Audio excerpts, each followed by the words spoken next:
Turunnya hujan di sejumlah daerah di Provinsi Sumatera Selatan membuat kabut asap yang mulai pekat berangsur berkurang.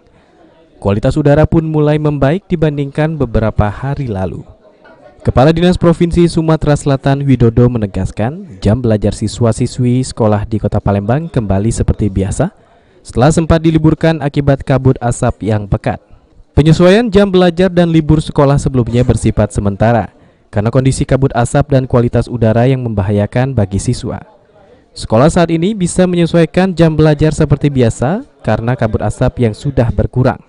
Prinsipnya ini sudah normal kembali, jadi kecuali daerah-daerah yang kemarin kena hujan, karena hujan ini kan kabarnya tidak menyeluruh.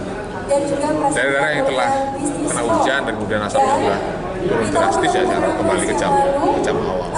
Itu regulasinya akan berlaku kapan Pak kira-kira? Kan ini kan kemarin mendadak nih, yang kemarin baru ini. Iya, jadi kan itu kan bisa bilang ada fluktuatif ya. Artinya kalau ternyata di daerah itu telah kembali normal, kita udah normal lagi.